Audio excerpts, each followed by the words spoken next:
байланысты. Соның ішінде орта білім сапасын көтеру үшін қандай іс-әрекеттер қажет екендігіне байланысты. Өздеріңіз жақсы білесіздер, біздің білім саладағы ең үлкен мәселе сапаның төмендігі, ол білім ішіндегі теңсіздікпен байланысты. Қазақстан унитарлы мемлекет болуына қарамастан, бізде өте сапалы мектептер бар, мемлекеттік мектептерді айтып отырмын бұл жерде. Бағанағы білім инновация лицейлері, дарындар, Назарбаев интеллектуалдық мектептері, бірақ сонымен қатар 99% төмен деңгейдегі мектептер бар. Бұлай шынын айтайық, 99% мектебіміз деңгейі өте төмен. Ешқандай білім инновация лицейлерімен салыстыруға келмейді. Неге? Ең басты себеп неде? Менің пайымдауым бойынша ең басты себеп қаржыландыруда ғана емес, кадрларда ғана емес, ең басты себеп осы білім жүйесін басқаруға келіп тіреледі.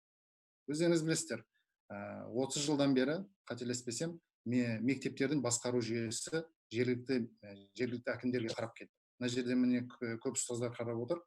Әкімдердің білім сапасын қамтамасыз ету әр өңірде әр деңгейде болып келе жатыр. Әр әкім ауысқан сайын деңгейде ауысып отырады. Ешқашан білімнің көтерілгені болған жоқ. Қай өңірді қарамаңыздар, барлық жерде сапа өте төмен. Бірақ сол өңірлердің барлығында қайсысын алмасаңыздар да, сол білім инновация болсын, ниш болсын, РФМШ болсын, барлығының сапасы бірдей жоғары. Және де үнемі көтеріліп келеді. Менің көтеретін мәселем, осы мәселеге біз нақты жауап беруіміз керек.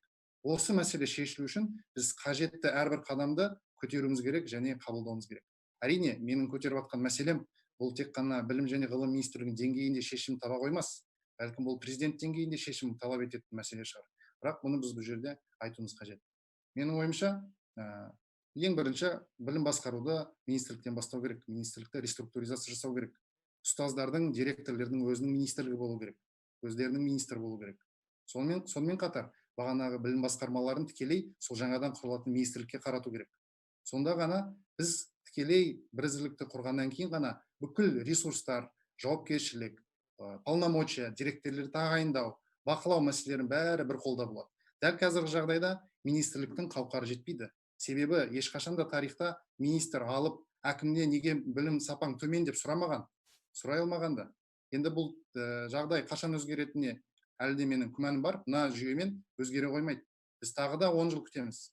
Алайда, егер де мен ұсынып отқан мәселелерді біз тағы да қарап, осы мәселелерді тегжей қарап, осы мәселені қолдайтын болсақ, онда менің ойымша, менің үмітім бойынша, келесі 10 жылда, 15 жылда біз қалған 99 мектептің барлығын білім инновация, кемінде білім инновация лицейінің сапасына жеткіземіз. Бұл әрбір ата-ананың арманы.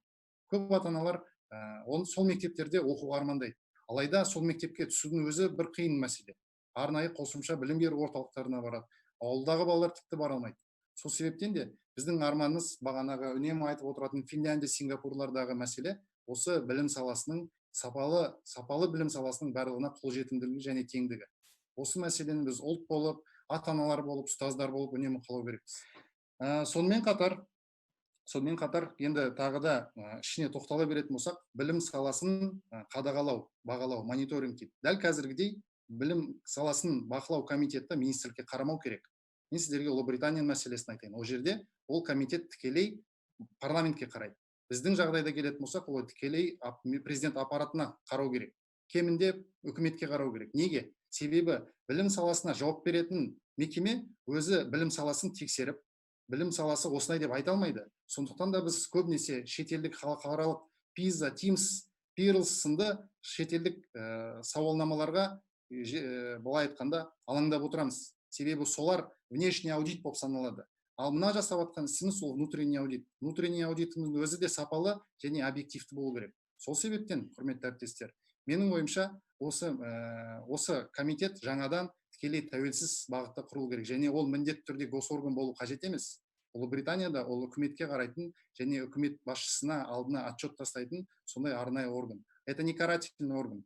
Ол таза мектептердің алға ілгері даму үшін тиісті нақты қабілетті нелерді, рекомендацияларды беріп, сендердің қазіргі жағдайың осындай деп айтатын мекеме. Және ол жерде біздің қазіргі жағдайда екі қана нәтиже бар. Аттестован, либо не аттестован. Ол жерде болса, нәтижесіне 4 нәтиже шығады. Outstanding, орта, төмен және мүлдем сәйкес келмейді деген нәтижелер шығады. Сол нәтижеге байланысты әр мекеме бағанағыдай график бойынша осындай мониторингтен өтіп отырады. Олардың статусы өте жоғары. Олардың статусы Her Majesty's Chief Inspector деп аталады. Былай айтқанда, инспектора Ее Величество сондай статус беріп қойған. Абыройлы, бірақ олардың мақсаты қадағалап қарат ету емес, абыройлы, объективті бағанағыдай білім сапасының стандарттарын орындалуына қатысты отчет жазу.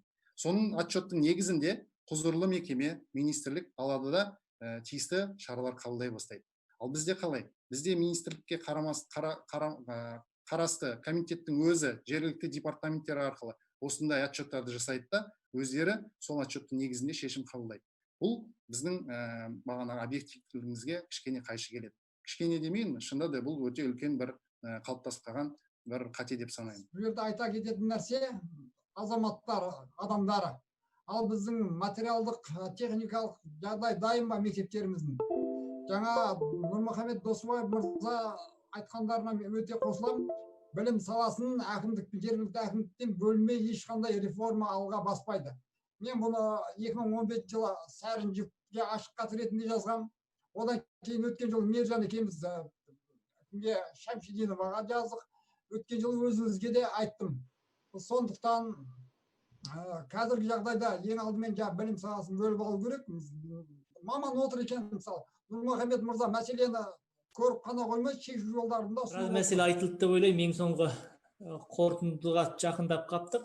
Сондықтан бұл жерде Нұрмұхамед пен Өмір Шыныбекұлы көтерген біраз мәселе өте актуалды деп ойлаймын.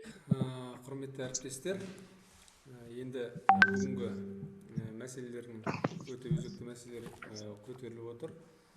Соның ішінде бағана Нұрмұхамедтің де айтып өткенін өзім қолдаймын, дұрыс. Өйткені біз білім саласында да модульдік оқыту технологиясы деген бар, яғни қиын тақырыптарды модульге бөлу арқылы жаңағы оқушыға жеңілдетіп жеткізу. Сол сияқты жаңағы министрлікте жаңа жоғарғы білім мен орта білім уақыты келеді деп ойлаймын. Өйткені ол нақты жақсы ұсыныс.